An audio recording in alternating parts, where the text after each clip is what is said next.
तो देखिए, अयोध्या तो तैयार है अपने मेहमानों के स्वागत के लिए, लेकिन देश प्रदेश में उत्साह लोगों के अंदर देखा जा रहा है और इंतजार कर रहे हैं 22 तारीख का कि प्राण प्रतिष्ठा जब होगी तो अपने भगवान राम लला के दर्शन वो कर सकेंगे। इसलिए तमाम तस्वीरें दिखाने के लिए मेरे तमाम जो सहयोगी हैं अयोध्या के चप्पे चप्पे से हमारे साथ जुड़े हुए हैं। अब मैं अजातिका का रुख करना चाहूंगी। लता चौक से अजातिका सीधा हमारे साथ जुड़ी हुई है। Ajatika, Lata Chowk favourite tourist spot है अयोध्या का। जो लोग बाहर से आते हैं सबसे पहले पहुंचते हैं लता चौक में सेल्फी लेने के लिए। आज किस तरीके का उत्साह वहां पर लोगों में दिखाई दे रहा है? कैसा रंग है, कैसी रौनक इस वक्त दिखाई दे रही है लता चौक पर? बिल्कुल, देखिए तस्वीरें मैं आपको दिखा रही हूँ स्वर कोकिला लता मंगेशकर जी पर समर्पित लता चौक की। और पीछे जो वीणा आपको दिखाई दे रही है ये 14 टन की और 40 फीट की नज़र आ रही है। 14 टन की और 40 फीट की। और इसी के साथ में देखिए ये जो जगह है ये सबसे ज़्यादा फेवरेट सेल्फी स्पॉट बन गया है।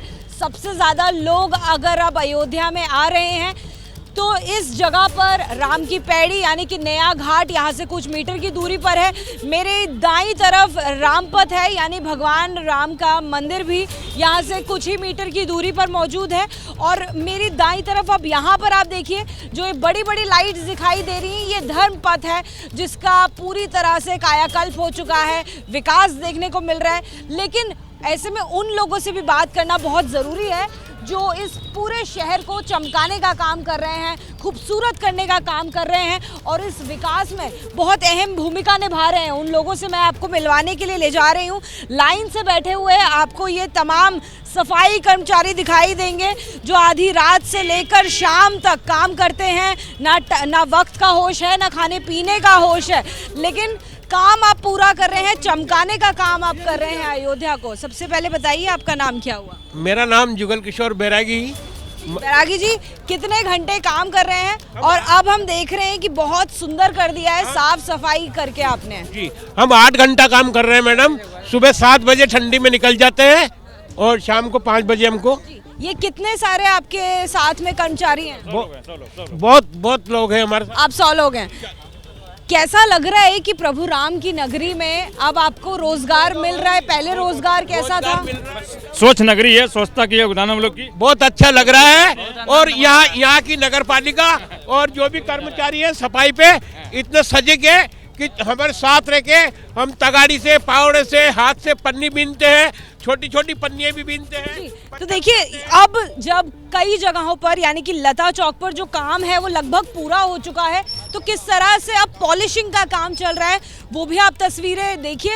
आपको दिखाते हैं जो पॉलिश काम होता है यानी कि वो बड़ी बड़ी मशीनरीज जो हैं वो अब धर्म पथ पर, राम पथ पर और लता चौक के आसपास लेकर आई है सरकार के द्वारा। उन बड़ी बड़ी मशीनरीज को यहाँ पर लाया गया है जो लगातार इन सड़कों को चमकाने का काम, चौराहों को चमकाने का काम कर रहे हैं, क्योंकि अब बस कुछ ही दिन का सब्र बाकी है। ये वही लोग हैं जिनकी बदौलत अयोध्या की तस्वीर बदली हुई नजर आ रही है। और अब इंतजार है 22 तारीख का। मनोज्ञा के पास में जाती हूँ। मनोज्ञा, क्या तस्वीरें आप दिखाएंगी? क्योंकि दिन काफी कम बचे हुए हैं और लोगों का उत्साह उतना ही बढ़ता जा रहा है, इंतजार उतना ही बढ़ता जा रहा है।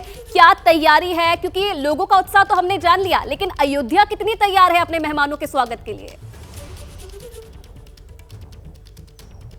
बिल्कुल सही कहा आपने। राम आएंगे तो अपने साथ भक्त भी लाएंगे और भक्त आएंगे तो क्या खाएंगे, क्या सिर्फ गाएंगे? नहीं, ऐसा नहीं है। वो आएंगे तो यहाँ पर उनके लिए क्या क्या तैयारी है उसकी एक छोटी सी वानगी मैं आपको दिखाती हूँ। मैं इस समय हूँ पंचशील होटल में। ये होटल 2 साल पहले तक 30 कमरों का था, जहाँ पर 30 से 32 कमरे होते थे, रिपेयरिंग के साथ काम चलता रहता था।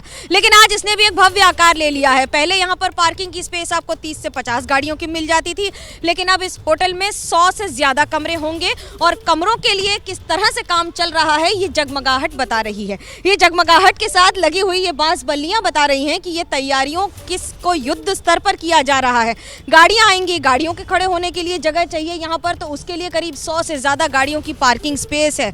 अब उसके साथ धूल मट्टी को साफ करते रहना, लगातार उसे हटाना, और उसके साथ यहाँ पर जो तैयारियाँ करना, आपको मैं वो दिखा रही हूँ कि किस तरह से यहाँ पर रिसेप्शन के एरिया में जो बाहर की तैयारियाँ हो गई हैं, उसके साथ कमरे बदल बदल दिए गए हैं। ये कमरे भी अभी नए स्टेट ऑफ आर्ट रूम्स बनाए गए हैं, जिनकी अगर मैं बात करूं तो उनको महत्वपूर्ण इसलिए कहा जाएगा क्योंकि इन्हीं कमरों में तो वो लोग रहेंगे जो अभी तक कभी आए नहीं अयोध्या। अगर अयोध्या में राम मंदिर विश्व स्तर का बन रहा है तो होटल कैसे पीछे हो सकते हैं। सरकार की ओर से करीब 500 से ज़्यादा होम स्टे को आधिकारिक तौर पर पुष्टि दे दी गई है कि वो वहाँ पर लोगों को रख सकते हैं। लेकिन होटल्स की तस्वीर कैसी बदली है। 3 साल पहले जब मैं यहाँ आई थी तो यकीन मानिए आपको ये होटल ऐसा नहीं दिखता था, छोटा था, लाइट्स कम थी, अलग अलग तरह की सुविधाएं थी। लेकिन अब बैंक्वेट हॉल भी है, रिसेप्शन पर लोग भी हैं और उसके साथ तैयारियों में अगर मैं ये कहूँ कि संख्या लोगों की, काम करने वाले लोगों की संख्या बढ़ गई है तो ये अपने आप में एम्प्लॉयमेंट की एक तस्वीर है। जहाँ लोगों को ज़्यादा नौकरियाँ मिल रही हैं तो वहीं लोगों को ज़्यादा काम करने की अपॉर्चुनिटीज़ मिल रही हैं।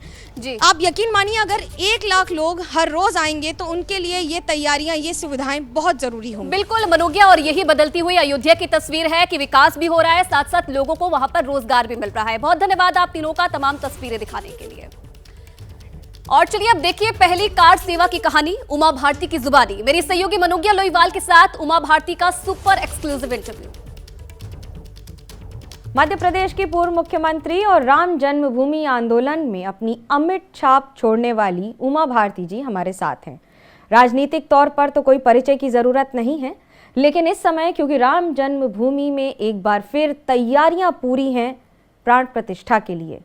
उमा जी, स्वागत है आपका एबीपी न्यूज पर। तो एक बार फिर अयोध्या कूच की तैयारी पूरी हो गई है आपकी, कब आ रही हैं अयोध्या?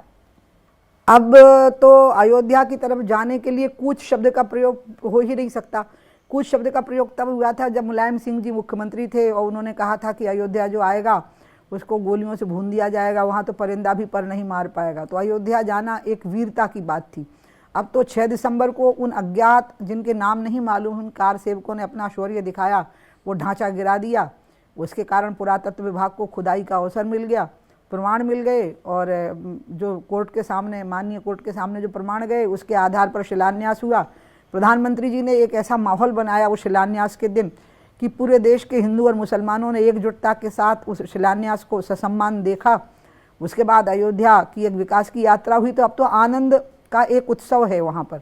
और अद्भुत बात यह है कि हिंदू समाज अपने आनंद में भी उन्माद को नहीं आने देता है और अपने उल्लास में भी कहीं भी वो अहंकार को नहीं आने देता है। इसलिए अभी तो आनंद से और उल्लास से भर के अयोध्या के अंदर प्रवेश करना है। अब कूच करने का समय तो समाप्त हो गया। कूच तो किया था 2 बार।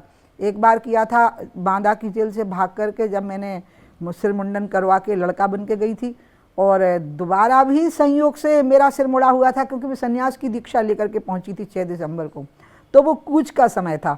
अब तो आनंद से जाने का समय है। आप अपने आनंद की व्याख्या भी करें, ये बताएं कि आपके अंदर क्या चल रहा है, क्या महसूस कर रही हैं, और रामलला की मूर्ति को देखने के लिए आपके अंदर क्या भावनाएं हैं? मैं रामलला की मूर्ति को देख चुकी, क्योंकि जब भी मैं अयोध्या गई, मैं बहुत अयोध्या गई हूँ। मैं 12 साल की उम्र से अयोध्या गई। रामलला जब जेल के अंदर बंद थे, मतलब ढांचा था और रामलला अंदर बंद थे, मैंने तब भी उनको देखा था बाहर से।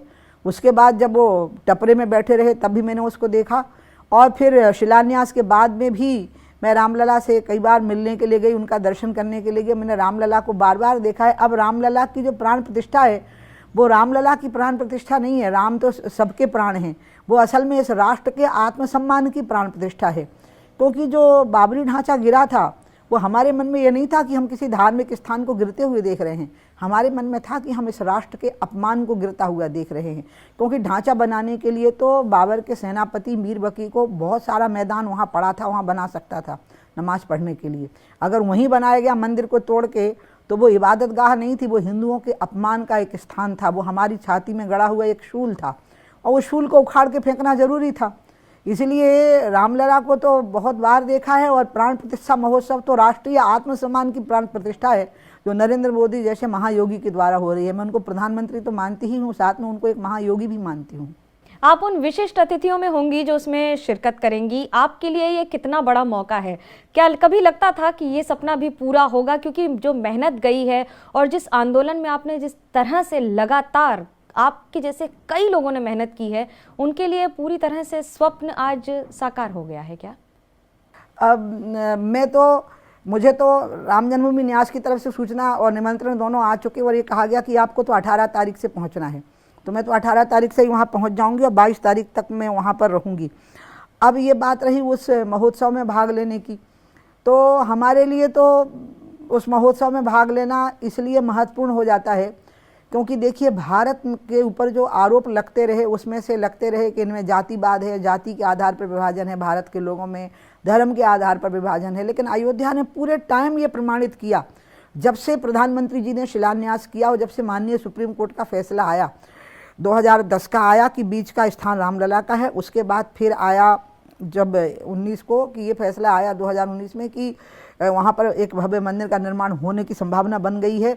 और उसके बाद प्रधानमंत्री जी ने जब उसके शिलान्यास समारोह में जो भागीदारी की, उस समय पूरे देश के हिंदू और मुसलमानों ने जैसे एकजुटता और सम्मान और शांति और सौहार्द के साथ इस पूरे दृश्य को देखा।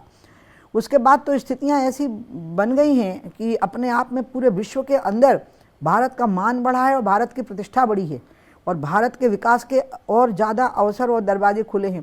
तो मुझे तो वहाँ पर रहना ही है, 22 तारीख को तो रहना, मैं तो उसके पहले से ही हूँ। लेकिन मैं उनको हमेशा याद करूँगी। मैं आपको बताऊँ, हमने कोई मेहनत नहीं की। नेता लोग तो भाषण करते ही हैं, उन्हें घूमने जाना ही होता है, वोट मांगने ही जाना होता है। लेकिन हम वोट मांगने नहीं गए थे अयोध्या। अयोध्या हमारे लिए वोट का विषय नहीं है। हम हार गए थे चारों राज्यों में 6 दिसंबर की घटना के बाद, लेकिन फिर भी जो हमारे 91 का और हमारे 96 के चुनाव का जो हमारा एजेंडा था उसमें हमने राम मंदिर को रखा था। 98 के हमारे एजेंडा में भी राम मंदिर था। राम मंदिर हमारे लिए वोट का विषय नहीं था, इसलिए हम कभी भी राम मंदिर को लेकर के किसी भी प्रकार के असमंजस में नहीं रहे हैं। इसलिए मेहनत तो बहुत छोटा शब्द है ना, हम तो प्राणों का उत्सर्ग करने के लिए अयोध्या की ओर बढ़े थे कि हम उस दिन अगर अयोध्या में मर गए तो हमारा देश, हमारे पूर्वज, हमारा वंश, हमारा परिवार, हमारा कुल, हमारी जाति सब गौरव से भर उठेंगे। हम तो इस आत्मसम्मान के भाव से भर के अयोध्या जाते रहे हैं। उमा भारती जी, आपका आने वाली पीढ़ियों के लिए क्या संदेश होगा? राम मंदिर बनने से विश्व स्तर पर या फिर भारत की आने वाली पीढ़ियों के लिए क्या संदेश है? क्योंकि विपक्ष कई सवाल उठाता है इस पर, इसे कहता है कि बीजेपी राजनीति के तौर पे इस्तेमाल करती है, 2024 का चुनाव है तो राम मंदिर की याद ज्यादा आ रही है। राजनीति के तौर पर अगर हम इस्तेमाल कर रहे होते तो हमारी पराजय हो चुकी थी 6 दिसंबर की घटना के बाद, और उत्तर प्रदेश में ही हो चुकी थी। 1 साल बाद जब विधानसभा के चुनाव हुए थे तो हम वहाँ हार गए थे उत्तर प्रदेश में विधानसभा का चुनाव। लेकिन फिर भी हमारे इलेक्शन जो मैनिफेस्टो जो तैयार हुआ था 96 का, उसमें राम मंदिर था। 98 के मैनिफेस्टो में भी था। इसलिए इस बात को तो हमें निकाल ही देना चाहिए कि हमने कभी रामलला को वोट की राजनीति से किसी भी प्रकार से जोड़ा है। ऐसा कहना ही इन लोगों का ये सोचना है कि लोगों की याददाश्त कमज़ोर हो गई है या लोग इस बात को भूल गए हैं, बल्कि उन लोगों के लिए ये राजनीति का एजेंडा हुआ है। अब वो राम की बात करने लगे हैं, अब वो गौ की बात करने लगे हैं, अब वो अयोध्या की बात करने लगे हैं। इसके पहले वो ये बात नहीं करते थे। इसके पहले उन्होंने इन बातों को विवादास्पद बना दिया था।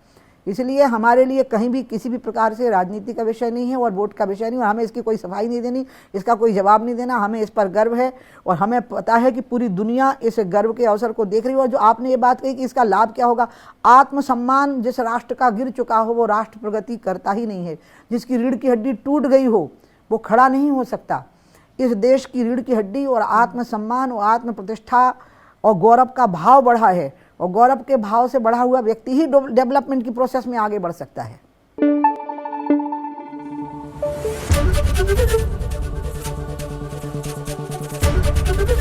एबीपी न्यूज़ आपको रखे आगे।